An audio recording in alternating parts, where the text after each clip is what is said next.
Hometown Ghost Stories contains serious and often distressing events and is not intended for all audiences. Viewer discretion is advised.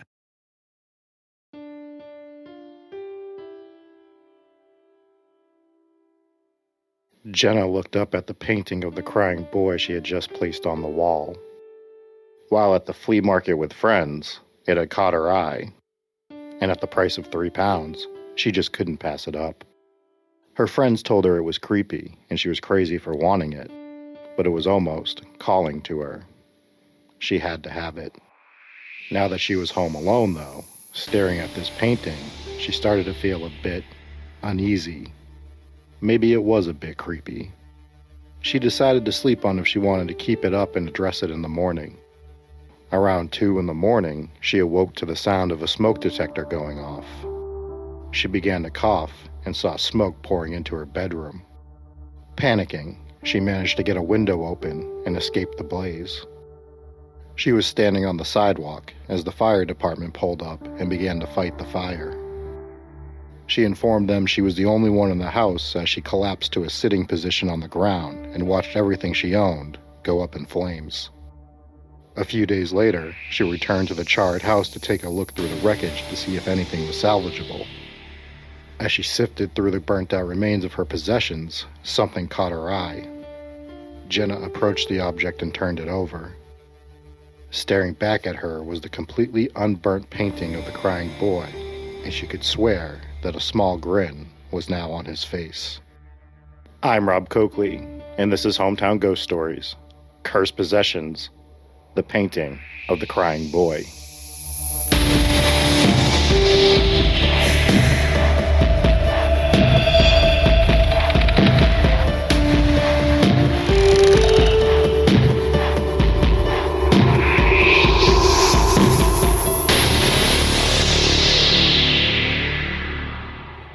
What's going on, everybody? Today we are talking about the Curse of the Crying Boy painting, which hit its peak in the 1980s over in Europe. Now, our story starts with the Italian painter Giovanni Bragolin. Or does it? Because you see, Giovanni didn't exist. In reality, it was a Spanish painter named Bruno Amadeo who used various aliases for his painting names. From the 1950s to the 1980s, he would complete over 60 paintings in his Crying Boy collection. Now, this series would take off, but unfortunately for Bruno, it's the only paintings of his that would do well. Now, after a while, people were starting to wonder how Bruno was getting these kids to cry for the paintings, and he would be accused of abuse. And some even went on to compare Bruno to the devil himself. Now, of all of his Crying Boy paintings, one in particular stands out. The one that reportedly causes buildings, houses to burn down if it's hung inside of them. Now, before we get to that, though, let's get to the backstory of this painting, which might be even more terrifying itself. Now, according to Bruno, the subject of this painting was an orphan that he came across while walking the streets of Madrid. He stopped to paint this child when he was approached by a priest. Now, this priest decided to give him the backstory of this particular orphan. Not only was he an orphan, but he was also a mute, and his name was Don Bonillo. And Don had come to the orphanage after his parents had died in a fire, with the source of the fire being unable to be explained. And since then, fires would break out wherever Don was. And it was so bad that the priest had told him that some had nicknamed the child Diablo. And the priest told him to stay away from this child. However, Bruno decided to adopt the child instead and bring him home. So after this, things would go well for a bit until tragedy would strike. Bruno's apartment, which was also his art studio, would go up in flames, causing him to lose everything. Now, remembering what the priest said, he thought back to the orphan and kicked him out, never to be seen again. Years later, in 1976, police would respond to a car fire right outside of Barcelona. Upon arrival, they would see a car that was completely engulfed in flames. When they were finally to put this fire out, they checked the glove box, and within the glove box, they were able to recover some ID. The name on the ID? Don Bonillo. The boy from the crying painting had died in a fire. And right around this time, these paintings had become very, very popular, and people started hanging them in their houses and their businesses throughout all of Europe. and it wouldn't take long for the curse to begin. Ron and Mary Hall were the first two to report on the curse of the crying boy painting. Their house would burn down, and the only thing left afterwards, unscathed, was this painting. Upon investigation, it was discovered that a frying pan had actually caused a fire at the Halls. However, the Halls really didn't believe this, and they think that this painting that they had brought into their house was the main cause of the fire happening there. After this, over 60 fires would be reported that also had a version of this painting on the property. And almost all of them would have the same story. The house would burn down with a typical cause of a fire, such as a frying pan or maybe a candle. But the next part is what set all these fires apart from the others. The other thing that they had in common is that this painting would be in the rubble of the fire with no marks on it at all, perfectly intact. Firefighters didn't want to add to this hysteria, but they couldn't come up with a reason why the painting was the only thing left in all of these cases. Eventually, a newspaper would put out an article during this hysteria stating that if you sent them your painting, they would find a way to dispose of it. After receiving over 2,500 copies of the painting, on Halloween Day, they would have a massive bonfire right outside the Thames River, getting rid of all of these paintings. Now, the newspaper after this would put out an article stating that they had gotten rid of the curse. It was gone. However, to this day, there are still copies of the painting floating around, and we are still getting reports of buildings, houses, businesses burning down, and the painting being the cause.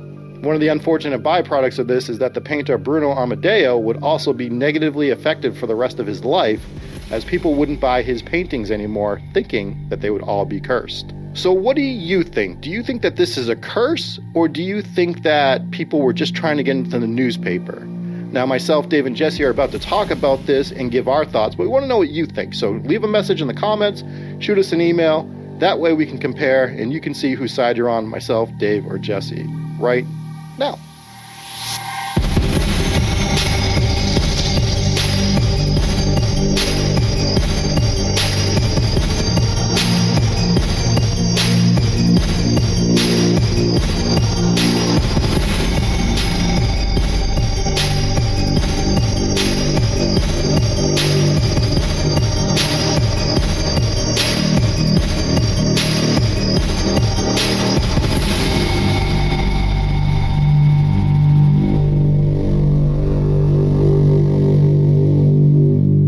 What's going on, ladies and gentlemen? Welcome into Hometown Ghost Stories, Cursed Possessions. This one is about a crying, fireproof painting of a boy.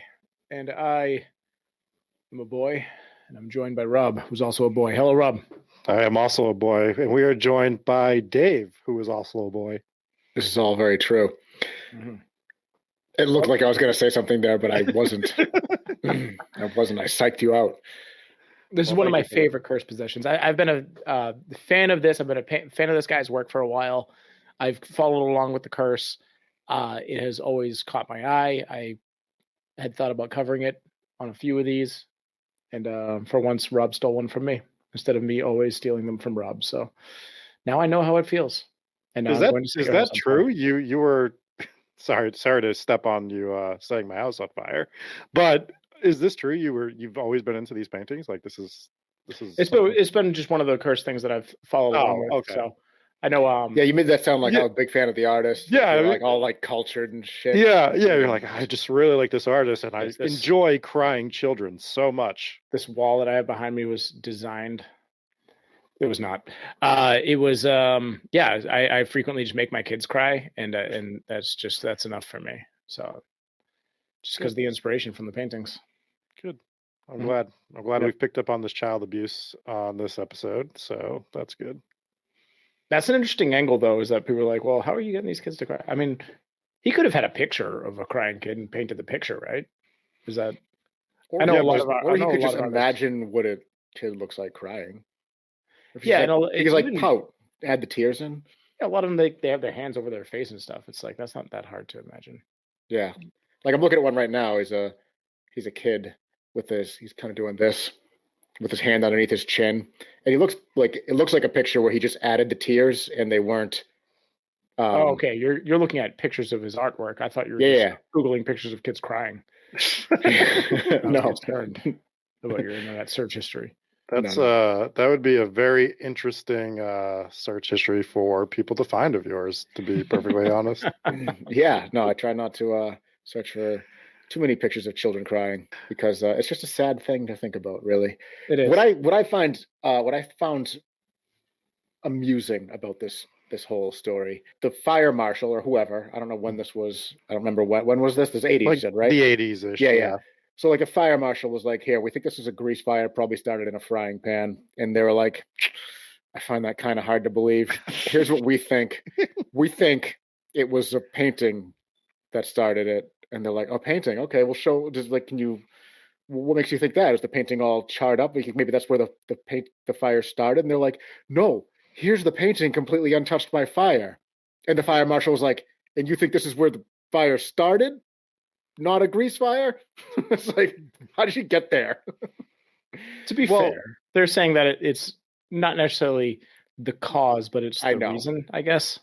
I know. Obviously, it's the curse. That's why we're here, right? Well, if it was a one-off, we would all be like, these people are completely insane, and they were looking for maybe some sort of insurance payout or something, and hey, who knows? Maybe they were. But what we can't explain is the multiple fires afterwards, where I was seeing reports of up to 60 or more with the same situation, where a building would burn down, everything would be charred ash, and then this freaking painting is just sitting there pretty much untouched. I have some questions that maybe you don't have the answers to them. But okay, so all these paintings. So this artist was very popular at the time, right, in Europe. Yeah. So kind of like maybe like a Rembrandt or something, but like from the 80s, or someone who's like very popular, where there was like a lot of these in a lot of houses, right? And these people start hearing about this situation where they're like, oh, Rembrandt, Dave? Like, not to cut you off, but you just go to the there was nowhere for him to go. He put himself in a hole there. There's no way to climb out. He was popular, but he wasn't Van Gogh. He wasn't like that popular. It's like, he's basically the 1980s Picasso. Everything's worth millions of dollars. Rob, when you say that, I need you to do it better. I need you to say Picasso. Hey, there we go. Lamborghini. It's a Picasso.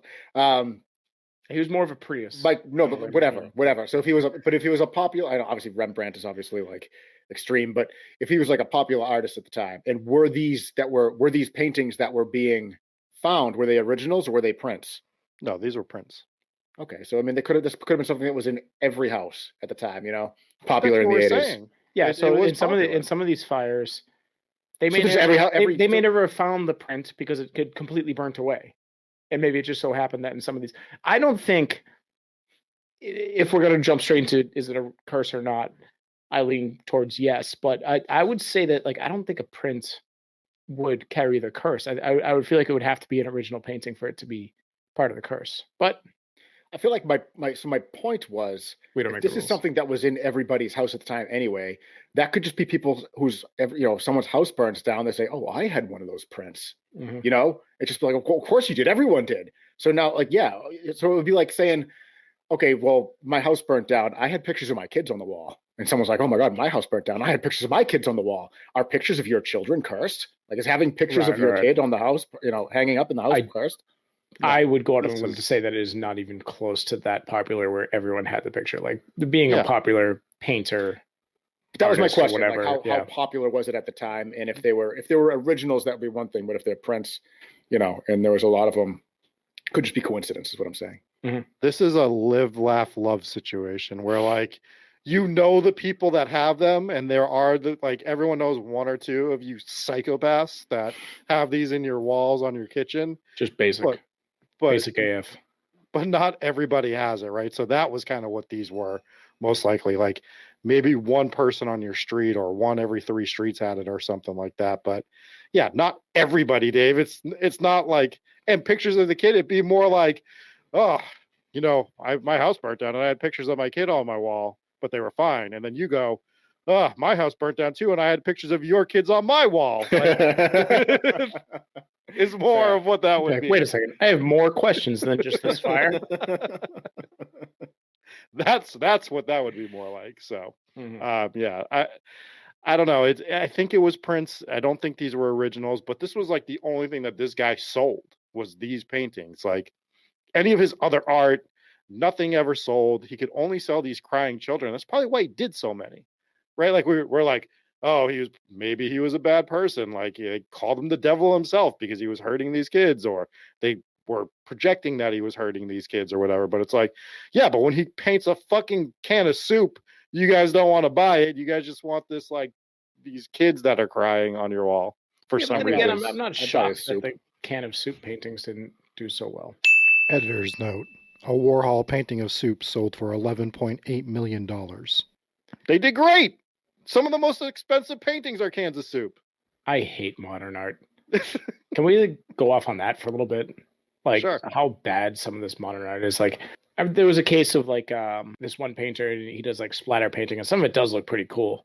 And I actually, I don't even want to go into it. I'm just gonna rail on about this for way too long, and it's not about cursed possessions. But I hate modern art. Do you Some think of it that is all? so bad. People just paint a black square on a canvas, and it sells for 20 million. It's like, dude, if it's something that my kids could do or something that I could do, and I'm not a painter, it should not be as popular as it is. Do you think that all of the current modern artists have like a group text chat where they're like, "Guess what I just did? What'd you They do?" have to. They have to do. There's these art exhibits sometimes where someone. There's one where a guy just nailed a banana to a wall, Yeah, and people are yeah, like, that's I what I'm saying. understand this. It's like, No, dude, the guy is trolling you. He nailed a banana to the wall, and like, well, anything can be art. It's like, sure, but like, it shouldn't be praised. It's not good. like, yeah. So that was what I was saying. Like, do you think there's a group chat where they're like, "Dude, I just nailed a banana to a canvas. Guess how much it sold for?" They're like, "Dude, how much?" And they're Yeah, like, 20 it's million. gotta Like, no be. There's fucking way. Gotta be. It's Yeah. gotta be. My favorite is when Yeah. they just leave like a blank canvas and call it like Winter Wonderland or something. It's like it's so inspiring. It's like it's a blank canvas. He bought it for $20 at the Lazy. store. Yeah, He like just are actual news stories of like people like my 6-month-old has a gift, and they have this like 6-month-old who's just crawling around on this canvas, and they come up with some piece of shit artwork, and like these douchebag artists are just standing around this thing like, I understand this. This has pain behind it. Like, yeah, he probably rolled his ankle when he was crawling around on the canvas, you dickhead. There's pain behind it because he was crawling around in lead paint. Your child is sick now. He needs to be hospitalized. He needs medical attention now. That is the pain behind this painting. Anyways, but this guy's paintings are actually good. They are not this. That had nothing to do with this conversation. But his paintings are actually solid. No, he And the cursed. paintings are they're cursed. Not my cup of tea. Like the crying child, like children are freaky But they're enough. creepy. They're creepy Yeah. pictures, because if you look at them, they're like, so behind the picture, there's a bunch of like little hands, like on like the window or the glass or the door or whatever he's standing behind. Like it is a genuinely creepy painting, and I'm all for creepy artwork. Like when my kids get a little older, like all this, you can't see it, but the shrine that I have to the New England Patriots, it's gonna get replaced by really, really creepy paintings. That's what I'm gonna have in my office eventually. Yeah. Also because the Patriots are just so disappointingly bad these days that I'm a little ashamed of all my Patriots memorabilia at this point. But I'll have I'll dedicate one small wall to Tom Brady, and then the rest of it is going to be creepy ass artwork. I don't need stuff just like this painting to be in there, because cursed or not, I love this kind of artwork. It's very respectable stuff. Yeah, I mean it's cool looking. It's not my cup of tea, but I am down for some creepy art. And this is certainly not the only creepy art cursed possession we're going to be doing. I found multiple different paintings that are cursed possessions, and there's some that are even creepier than this one that we'll get into. Man. The Anguished Man's one of them. We'll get into that. I forget what the other one's called, but basically the people in the painting leave the painting sometimes, and What it's movie did we just review? Oh, It. Chapter 1. We've reviewed so many. I know. All right. Specifically talking about the people leaving the painting. You know what? I straight up was talking about a different painting. So I just Googled this one, and I'm looking at this one. Also a very good painting. So everything that I did say did apply, but I was thinking about a straight up different painting. Yeah. So what were you thinking about? I will find it and I will let you know. He's thinking of the one that I was just talking about, where it's the subjects in it, they leave the painting, and anyways, that's a whole different episode. We are going to cover it So this whole time you were talking about a different painting altogether? Jesse was. Yeah. Okay. Thank God you guys have me on the show. Yeah. Good stuff. Good stuff. Welcome in, everybody, to Hometown. No, I'm just kidding. Not going to restart. Yeah, so this is interesting because it starts hitting the newspaper after these fires start, and it becomes a news story. They send the reporter out to track down the painter, to find out the story about the boy behind it, and all this other stuff, right? And so it's like already hysteria, but then it goes to mass hysteria because of the newspaper getting involved. And the fire department's like, guys, we don't know what this is. Like this isn't a real curse. And they're like, well, then why aren't these paintings catching on fire? And they have the same response when you give somebody some evidence of the paranormal, and they're like, it must just be, I don't know, maybe the wind or something. And they have no like actual answer for it. I wonder if, no, I don't know. Yeah, I don't know. It's very mysterious as to why they wouldn't, because I know for a fact canvases are flammable. They're not made out of flame retardant material. They will burn. So it's not that. It's not like you can coat it with something. Anything you coat a canvas with is going to be oil based and very much flammable. So I mean, in like one or two of these, you gotta say maybe it was in a different part of the house that just didn't burn. But all of them, or many of them, like that's where it starts to get questionable. I apologize for cutting you off. You were gonna finish? Nope, you're good. I was about done. Yeah, the painting that I was talking about was The Hands Resist Him. That was the painting, which is a super creepy picture. But we'll cover that in a later episode. So lucky for me, you haven't covered the one that I was talking about. Yeah. Hey, look at that. So you get the newspaper involved. And my biggest problem with this whole story is the newspaper itself, because they're like, send in your paintings, which this is clearly for their own publicity, right? Like we know that's what they're doing this for. And so they get 2,500 paintings sent in, which I don't think they expected that many at all. Like I thought they probably thought they were going to like 10 to 20 or something. They get you bought this artwork, like your house hasn't burnt down. I wouldn't send mine in. Yeah. I just pulled up the Hands Resist Him painting. Holy shit. Creepy as hell, right? That is dark. Yep. Oh man. So the newspaper gets them to send all these paintings in, right? And they get these 2,500. They don't know what to do with it. So they decide on Halloween, right? That's the day that they're going to do this massive bonfire by the Thames River. And then they declare the curse dead. Yeah, thanks. Who are you? Who are you to declare the curse dead? You think you got every painting in the entire, let's just say the world, or even in your country? Of course not. Not everyone's going to send it into you, you psychopaths, and you can just declare that the curse is dead. Come on. Like if there is an actual curse, the, News Weekly over in Oshkosh, Britain, doesn't get to decide when it's over. I hate that place. I declare bankruptcy. Yeah, you can't do that. You could say like this curse took a big hit today as we burnt a lot of the paintings. We don't know how much there are. Yeah, that's part of the story. That's ridiculous. Well, it had to be just an attempt to get people to stop talking about it, because you got to wonder, like, when something like that gained steam and you start hearing more and more about it, and like this fire had one, that fire had one. You got to wonder about arson at that point, copycat things, people just wanting to be part of the story, and they're like, with the proliferation of the painting popping up in all these fires, you got to wonder if officials just like put an end to it. Just say it's over. Who do you think you are? Like you are. Yesterday you covered a hot dog eating contest, and today you're going to declare that a curse is dead. Sorry, Rob. I didn't mean to curse you with a hot dog eating contest reference. My God, stop saying it. This is a news station. Like, even if the government were to put this on and the government were to declare something over, that would hold a little more weight. It still wouldn't be true. That's not how but at least people are like, oh, well, it's the government, or something, or the church, maybe maybe the Vatican would come out with a statement and be like, we took care of this curse. I'd be like, well, that's something that you dabble in. But no, you guys covered a raccoon crossing the street yesterday. like in a dancing squirrel on Friday, and today you are now the arbiters of ending curses. Like, nah, get the hell out of here. Like, you are underqualified for such things. Well, how many times has the Catholic Church been like, we declare this possession over, you are no longer possessed, and they leave, and the person's still very possessed, and then dies. Well, there's that. Yesterday, this is why I said, like, yesterday, a duck named Darnold walked over to the pond in Transbury Park. Yeah. I like how you went with Darnold Duck. Darnold Duck. Get sued by any Warner Brothers. Yeah. Or Disney. Yeah, that's Darnold that was Duck. On purpose. And then you ruined it by saying it, so now we're still going to get sued. I didn't say it, though. Thank you. That's good publicity, right? Yeah. I just forward this episode over to our legal team before we release it. I just with his friend Mikey Mouse.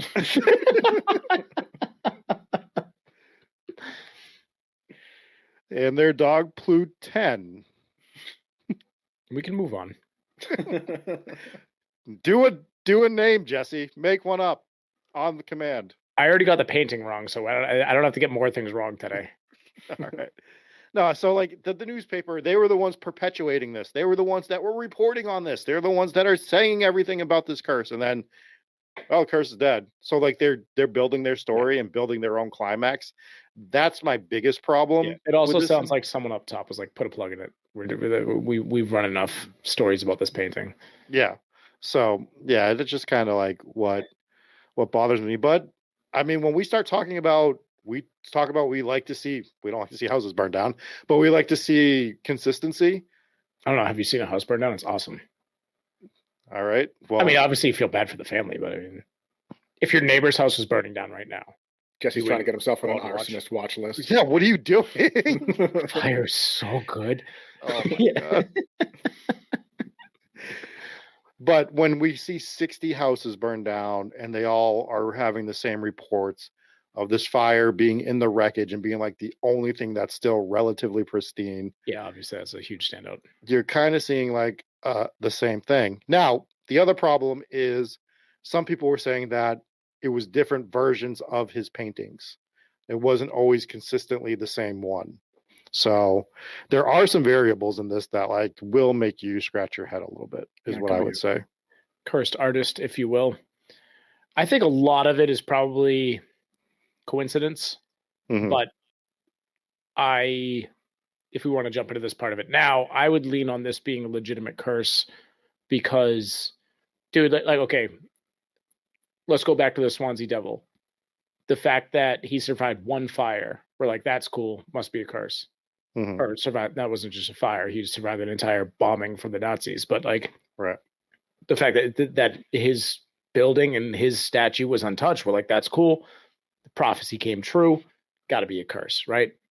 This is happening over and over and over and over again. We're talking about potentially 60 plus times.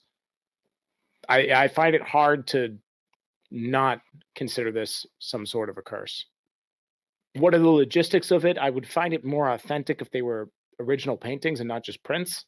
But we don't make the rules. They all prints? Because maybe the curse is don't make prints of the original. If you make a print of the original, if they're all prints, then maybe you're right. Yeah, that's what I'm saying. Kind of like a Robert the Doll situation. Don't take a picture of this thing, right? Making a print of something is essentially, taking a picture of it, right?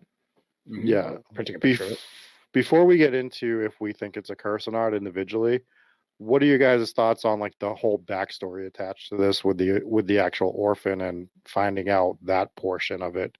Do you think that lays any credence to it, where his parents died in a fire, fires broke out around him with no explanation, the artist adopts him, the fire breaks out at his house, he tells him to leave, and then they eventually find this kid when he's a little bit older, dead in a fire. It's impossible to ignore these points, right? Yeah.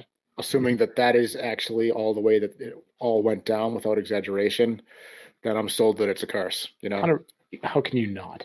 How can you not what? Well, how can you not buy it? How can we not buy it? Like if all of that is true, it's like, well, where's the evidence? Well, fire, fire, fire, fire, fire, fire, dead by fire, fire, fire, painter adopted arsonist, fire, fire, fire, more fire, and fire. So where do my we favorite song. draw these lines?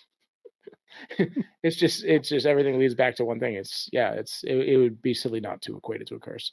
Yeah, I mean, so that is supposedly, when I was looking into this, that was reported by an actual reporter for a newspaper. I haven't found a second source to verify it, though. So it's like, I want to believe it because you would think that your reputation's on the line. You need to verify your sources. You need to verify everything before you actually print the story. It's like an actual news source and not just joelovesfire.wordpress.com or something. Yeah, Jesse loves fire. Apparently. What? I'll be right back. Yeah. So I mean, that's where I find it more interesting, because there's things that are in this based on the newspaper, like perpetuating it, declaring the curse over. That's where it gets a little like murky for me. But if the whole orphan story is factual and the actual 60 fires is legit, it feels like it would have to be a curse. Yeah, to me, the newspaper thing has nothing to do with the story for me. That's just some attempt to make headlines, right? So that story doesn't really matter to me. I don't believe them. I don't think they ended a curse. I think it was a silly charade to get either viewers or clicks on their website or whatever. That's all bullshit to me. It doesn't matter at all. And you definitely didn't end the curse. But everything else that you just mentioned, all of that leads me to believe that it's impossible to say it's not a curse. What about you, Dave? I lean towards it probably as a curse, and there's so many factors that support the idea that this is a curse. There's the consistency angle that we talk about in a lot of things. It's a specific curse, or it seems to be a specific curse. We don't have any actually like text as to what the curse is, but it seems to be specific. And then if you weigh that against the facts against it, like, it could be coincidence. There's so many of them. It could be, if they're just prints, where's the authenticity there? And the fire marshals literally saying this is where the fire started, and people saying, no, I think have you heard about the curse? It could play either way, but I think I lean more towards the if give some credibility to the origin story, then I lean more towards this is probably a curse. I think I love the idea. I think you brought it up, Dave, that the curse could be making a print of the original, and if you have that, then you're in trouble. Should have paid the artist. That was actually what I was going to start with too, because I think that's a great like concept of what it could be doing it. Like if there is a curse, I'm going to throw a curveball at both of you. I don't think it's real. I think the newspaper is a big part of it, and I think the newspaper made a lot of shit up, to be perfectly honest with you. Just based on the story, we have one reporter that went and talked to this painter, supposedly. The backstory is really convenient, like overly convenient, on like this painter met this kid and the priest was like, no, you can't do anything with this kid. He's the worst. He has fires break out. He's like, I will adopt this child. Like we're watching a soap opera almost, like type deal. We don't have verification from a second account. I wonder if in the 80s we've seen newspapers embellished so that they can actually like sell more papers. I don't know. If everything that is true, then yes, absolutely it's a curse. But if my spider senses that are going off, that this newspaper was bullshitting a lot of it, that's my spider senses, Dave. I do these hands. Well, is it the same newspaper that bullshitted the end of the curse? I would assume, yeah, I'm pretty sure it's the same one. Okay, then it's probably, then you're probably right. So, I mean, let's go back and reassure that we preface that with, if this whole backstory is true, it's impossible to ignore. Right. So we're all on the same page there. Absolutely. If we're believing the source, then we're saying, yes, it's probably true. But if we're just taking that out and if we remove that really convenient backstory, then it's probably just a bunch of fires. Now, what else I will say is that after the curse was broken, which it theoretically wouldn't have been, there are reports that there have been other houses and businesses that have burnt down, and the same thing has continued to happen. So it does feel like there could be some validity to it. I just I don't know. It feels weird to me. It feels like something's off, is what I will say. It does feel very convenient the way that the whole thing laid out, but I mean, it is what it is. So like we said, we like to give people the benefit of the doubt. Mhm. We don't want to come out here and just be like, but you're probably lying, So Yeah. So if the stories are true, then yeah, I think it's a curse. If any bit of that ends up turns out it was made up, then I think it's complete bullshit. Yeah. No, I have no problem hearing out any story, any narrative. Hear it out, because I don't like to pretend. I do lean a little bit more on the skeptical side on things, but I'm what I consider to be a healthy skeptic, not what is considered to be a lazy skeptic. And those are the people that just say, I don't believe in any of this type of stuff, so it can't possibly be real, which is just... Which is the fire department in the story, right? I guess. I mean, it's their job to find the scientific evidence of a fire, right? You can't... Yeah, the fire department is the fire department can't come back and be like, it's a curse. They have experts who know exactly... This is one of those jobs that blows my mind, is that someone can walk into a pile of ash. You're like, well, it was an electrical fire. Like, that's crazy to me. Now, it's probably really simple for them to figure it out because they do determine it pretty quick and they can go figure out the source. But I just look at... Every time I burn down a house, I go back the next morning and I look at a giant pile of ash and wood. I'm like, they're never going to find out it was me. And look at me. I'm still here. He gets arrested every single time. God, you came back again. Yeah. Anyways. Yeah. So the criminal always return. Do you see? Yeah. I think that's going to do it for this Cursed Possession episodes. The painting of the crying boy. Interesting takes on both ends. It is one I can see both ways. I don't know. Sometimes, how you just get that weird feeling that something doesn't sit right. That's kind of where I am with this one. For sure. Let me thank our patrons real quick for our VIPs. We have Jeannie R, Justin T, Lisa J, Mallory K, Mike B, Mom and Pops W, Robert H, Stephen V, and we have Demon King. Thank you guys so much for being VIPs. You truly mean the world to us.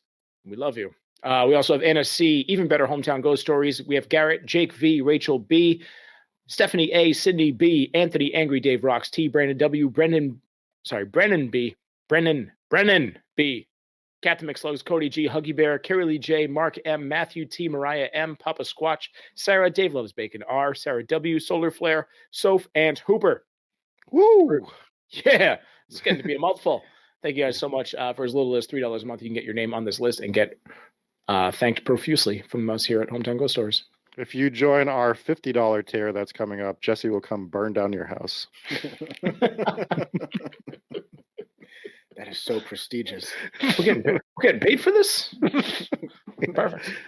Hey, all right. Do you want to get us out of here, Jesse? Yes. Thank you guys so much for tuning in. We'll be back on Tuesday with another brand new live episode of Hometown Ghost Stories. For all you folks at home, we'll see you next time. Peace.